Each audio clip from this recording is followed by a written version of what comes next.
Hi, and welcome to Marketing Optimization with Alex Designs. I'm your host, Alex Harris, and today we are talking with Francis Teo from ConversionsGuaranteed.com. How you doing, Francis? Doing great. Thanks for having me. Excellent. Francis has a really great podcast on conversions. It's called the Convergence Podcast. He talks about effective conversion rate optimization. Francis, to get started, I'd like to ask, what is your definition of optimization and why is it beneficial? Well, to me, optimization means conversion rate optimization.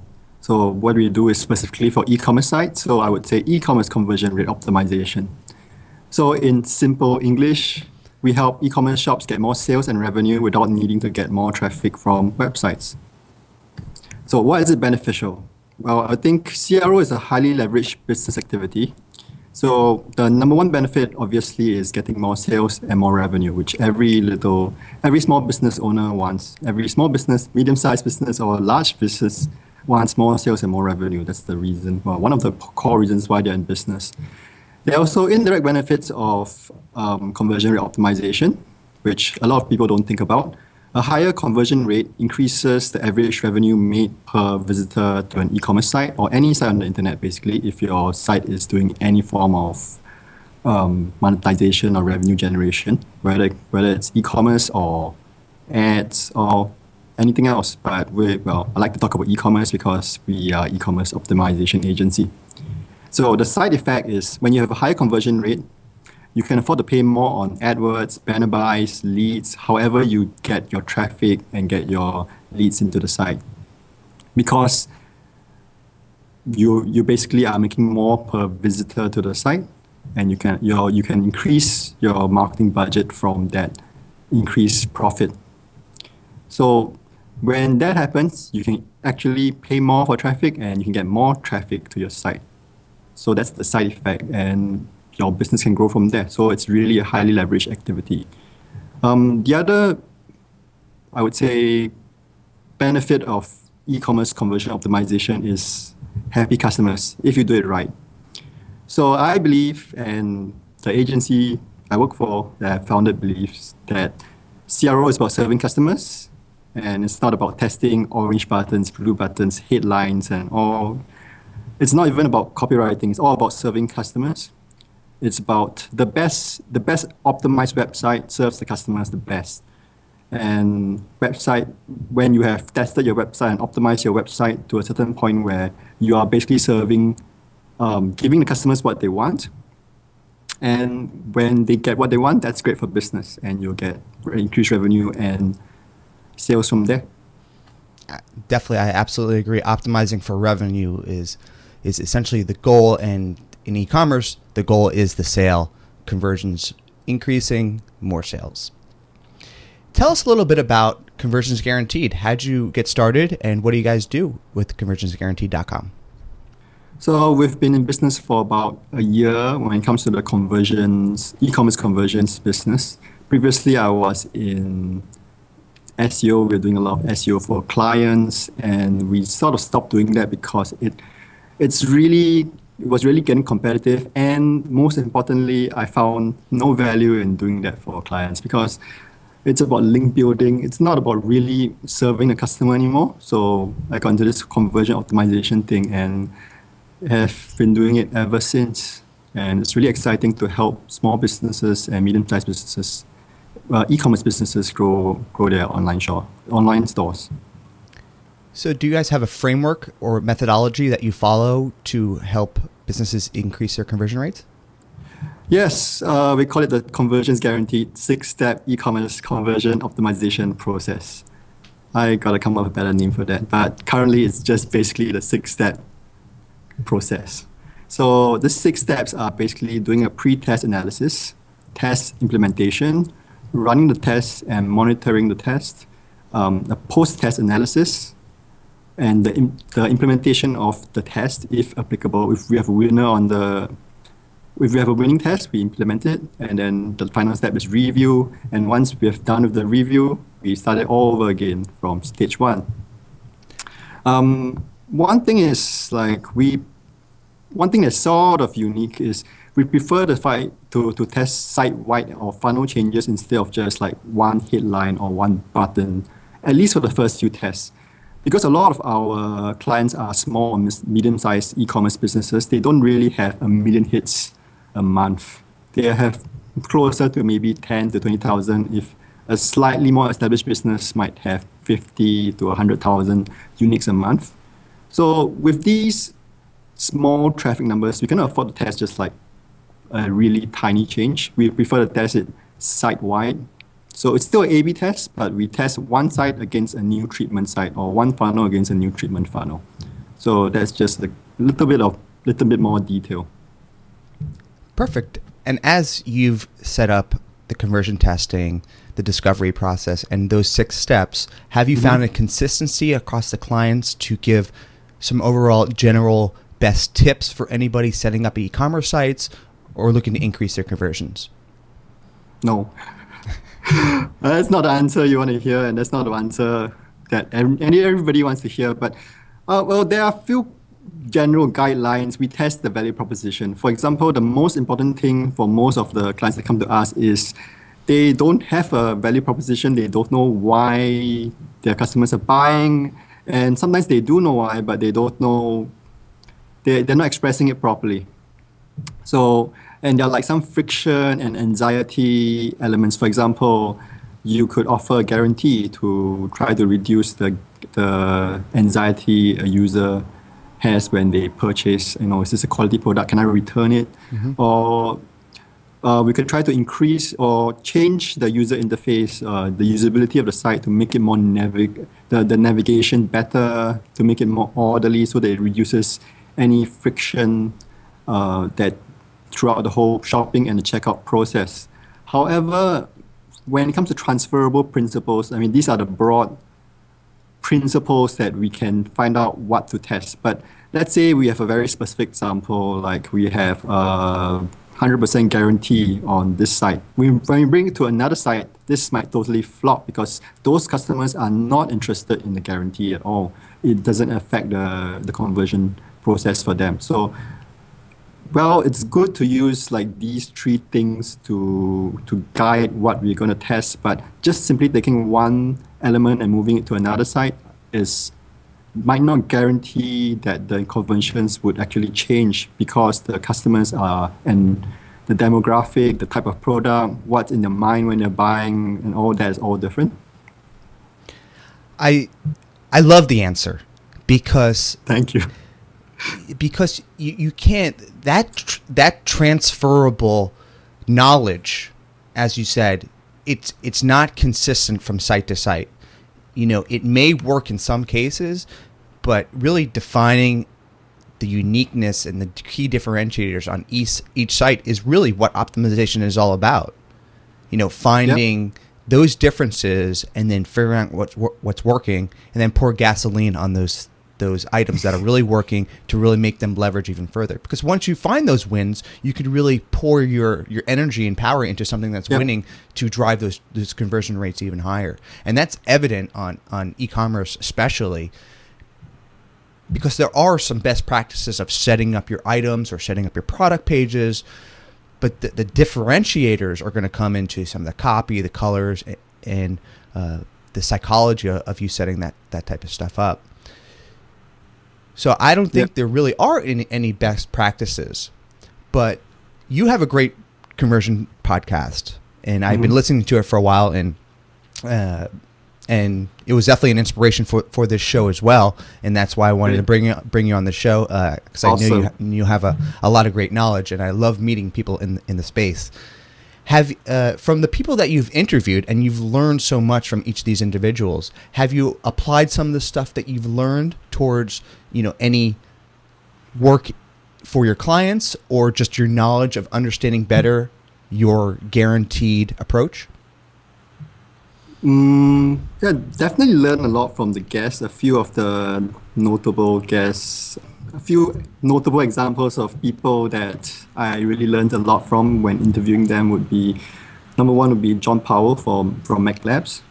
So what I learned from him, and if you go to episode 7 of the podcast, which is one of my favorite episodes, he talks about the meta theory, what's going on in the mind of the customer, rather than it's a very strategic approach. So he works for Mac Labs and is a really experienced tester.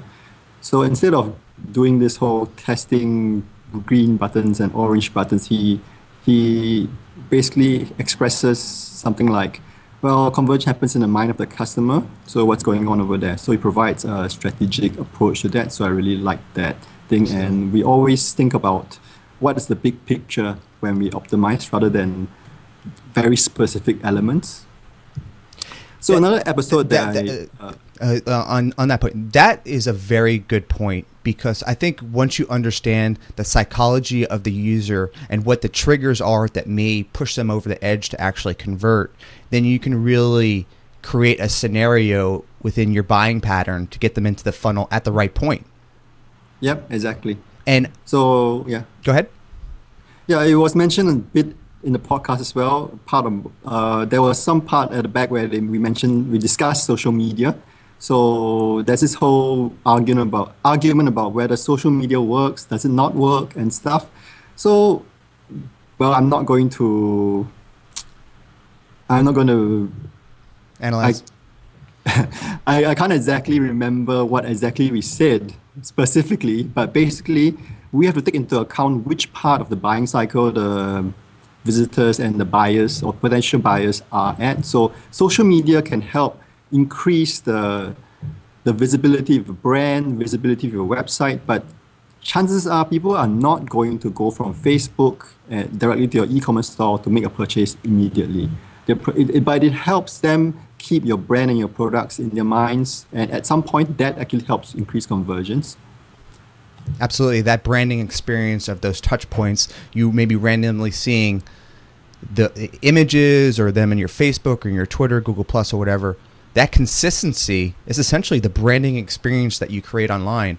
And as you educate your potential visitors about your brand, your images, they may be more comfortable with visiting your site later. And that ties into retargeting and how you can drive more traffic from word of mouth. Really, that is essentially word of mouth on the web, through visual display ads, retargeting, and that type of stuff. Yep. So that's a big part of optimization as well.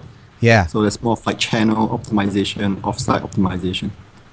So in the e-commerce space, what type of software do you use to optimize and track those goals of conversions? We usually use Optimizely. We are Optimizely certified partner agency, and that's pretty much all that we use in terms of A/B testing. So the goals we actually track are conversion rates, the revenue per visitor, as well as the intermediate goals and the micro conversions. But most businesses are mostly concerned about the revenue. So that's basically the most important thing they want to track. This is all tracked using Optimizely. Yeah, Optimizely is definitely great. Are there any best practices for when setting up that software and getting the best out of A/B testing? Yeah, sure. There are tons of best practices, at least best practices when we use them. I don't know how everyone else is using them. So, little disclaimer here, we are certified agency, so we are basically on agency plan. We have access to high level features. So if you're going to do it yourself, you might not have access to some of these features.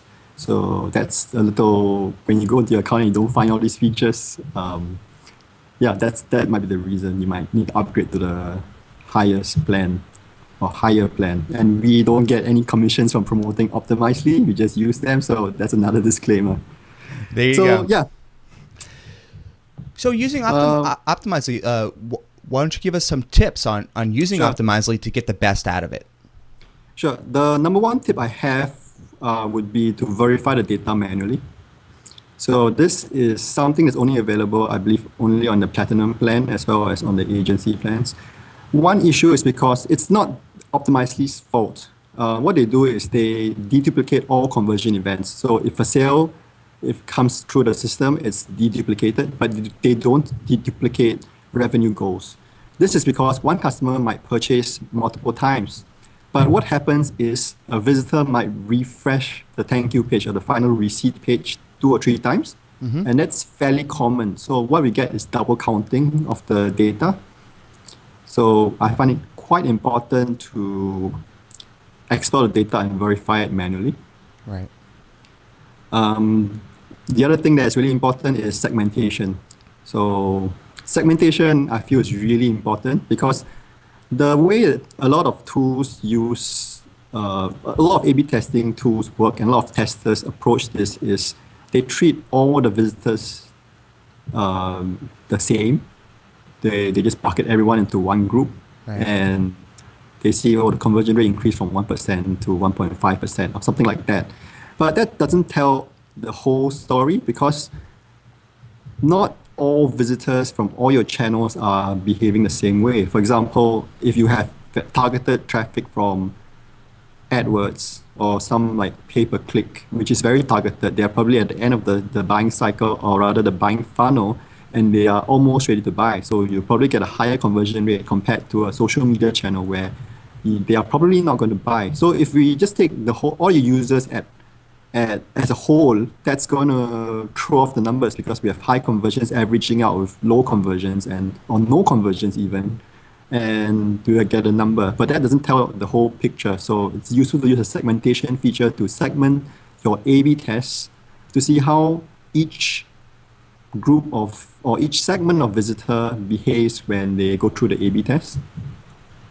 So how are you doing that segmentation? Are you doing it at the traffic level to divide the traffic to the right areas of the funnel and the tests that you want to do? How is that segmentation actually created? Currently, a lot of our clients are small business owners, so they might not have like 1,000 landing pages where we can use to divert the traffic over the site. So we don't do much of that. That's definitely very possible. Mm-hmm. How we segment it is we have one landing page, or maybe it's the home page in some instances. When they come onto the site, if possible, let's say the traffic came from email marketing, we try to get them to tag the client to tag the visitors using a UTM variable. From social, we can get some information from the referral string to see where they're coming from. From paid traffic, we can get them to tag the campaign using AdWords. Mm-hmm. And Optimizely is able to, if you define the segments properly in the system, you can basically segment the traffic as they're coming in and analyze them separately as well. Excellent. So do you have ways to... Do you have any specific examples related to e-commerce of tests that you've done that showed a lift, whether it's on the product page or the cart page? Is there any clear examples that you can give to the audience to take away? Okay, so if we go down the site, if you see a 61.5% increase in revenue from simple pricing change, this is, if you're looking for something simple, this is a case study I really like. So what we're testing is mainly two things.